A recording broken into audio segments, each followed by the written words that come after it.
سال 2024 هم توی تلویزیون ترکیه پر از سریال های مختلفی بود. بعضی از این سریال ها توی فصل جدید شروع شدن، ولی بعضی از اونا از فصلهای قبل شروع شده و به خاطر پربیننده بودن سریال سازندگانش برای مخاطب ادامه سریال رو آماده کردن. این سریال ها جز 7 سریال پربازدید تلویزیون ترکیه توی سال 2024 شدن. بریم با هم این 7 سریال رو ببینیم کدوما هستن. با من همراه باشید.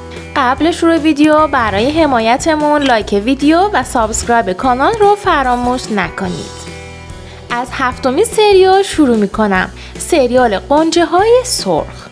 این سریال از زمان پخشش تا به الان تونسته بازدید فوق‌العاده‌ای رو داشته باشه. سریال غنچه های سرخ در حال پخش فصل دومشه و مثل فصل اول تونسته توی جدول ریتینگ سریال جز 6 سریال پربازدید باشه. این سریال روزهای دوشنبه از شبکه ناو تیوی ترکیه پخش میشه. 6مین سریال لیلا.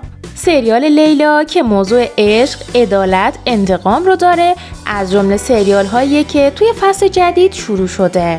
به خاطر موضوع جذاب و کادر بازیگری قوی که داره، از زمان شروع خودش تونسته مخاطب زیادی رو پای تلویزیون بیاره و بازدید خیلی خوبی داشته باشه و رتبه اول جدول ریتینگ سریال رو توی روز خودش به خودش اختصاص بده.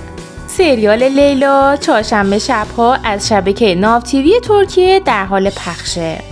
5مین سریال گönül dağı یا کوه دل. این سریال هم از فصل قبلی خودش به خاطر اجتماعی و خانوادگی بودن موضوع سریال توجه خیلی از مخاطبین رو جلب کرده و این باعث شده فصل جدیدش هم مثل فصل قبلی از مخاطباش کم نشه و جزء پرمخاطب ترین سریال ترکیه باشه و بازدید خیلی خوبی بگیره.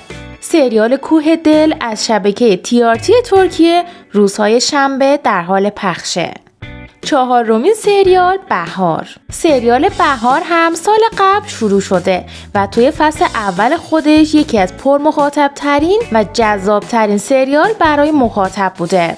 فصل جدید خودش یعنی سال 2024 یکم از مخاطباش کم شده و در ردیف 6 جدول ریتینگ سریال قرار گرفته، ولی در هر حال تونسته مخاطب وفادار خودش رو حفظ کنه. سریال بهار از شبکه شو تیوی ترکیه روزهای سه‌شنبه در حال پخشه. 3مین سریال داستان یک شب. این سریال هم یه سریال جدیده که توی فصل جدید شروع شده و مثل سریال لیلا از زمان شروع خودش مخاطب زیادی رو جذب کرده و تونسته در جدول ریتینگ سریال بالای جدول قرار بگیره. داستان یک شب از شبکه آتیوی ترکیه سه‌شنبه ها در حال پخشه. 2مین سریال دهها یعنی نابغه. سریال نابغه هم جزو سریال های جدیده و به خاطر کادر بازیگری که داره قبل شروع سریال فقط با پخش تیزر سریال مخاطب خودش رو جذب کرده بود. بازدیدهای میلیونی این سریال هم توی یوتیوب و هم تو تلویزیون تونسته این سریال رو جزو پرمخاطب ترین سریال های فصل بکنه و خودش رو توی ردیف اول جدول ریتینگ توی روز خودش قرار بده. سریال نابغه از شبکه شو تیوی ترکیه یک شنبه شبها در حال پخشه. رسیدیم به اولین سریال پرمخاطب سال 2024، سریال شربت زغال‌اخته.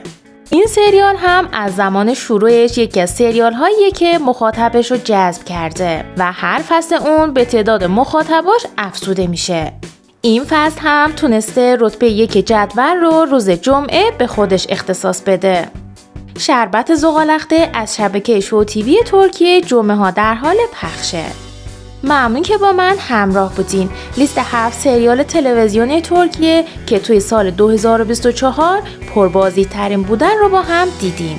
اگه سریال مورد علاقه شما هم توی این لیست بود توی کامنت ها برام بنویسید.